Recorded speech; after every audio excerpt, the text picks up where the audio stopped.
என் தம்பிட்ட உனக்கு பலூடா வாங்கி தரேன்னு சொன்னேன், அது 120 ரூபா போட்டிருந்தாங்க.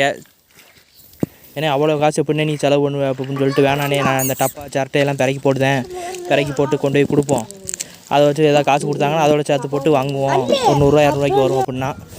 அவன் சொன்னது மாதிரியே மருந்தடிக்கிற டப்பா சரட்டை காடு எல்லாத்தையும் சேர்த்து ஒரு 195 ரூபா வந்துச்சு.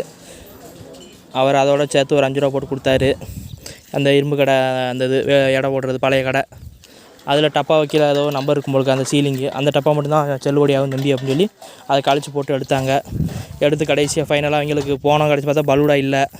சரின்ட்டு 30 ரூபாய்க்கு ஐஸ்கிரீம், இது 30 ரூபா ஐஸு, அதை வாங்கிட்டு ஆளுக்கு ஒன்று வாங்கி. அது பலூடா மத்தியானத்துக்கு மேலே தான் போடுவோம்னு சொன்னாங்க. சரி ரோஸ் மில்க் 500 ml 50 ரூபா போட்டிருந்தாங்க. சரி வீட்டுக்கு 2 பார்சல் வாங்கலான்னு பார்த்தா கடைசி இவ்வளோ தான் டப்பாவில் போட்டு கொடுத்தாங்க. சரி இவங்களுக்கு கொடுத்தோன்னு சொல்லி 2 சைடும் அவங்க வாங்கி கொடுத்துட்டு அவங்களும் சந்தோஷப்பட்டாங்க. மறக்காம நம்ம யூடியூப் சேனல் சப்ஸ்கிரைப் பண்ணிடுங்க. வாட்ச் பண்ண நன்றி பாஸ். நீங்கள் ஒரு லைக் போட்டிங்கன்னா நானும் சந்தோஷப்படுவேன். தேங்க்யூ.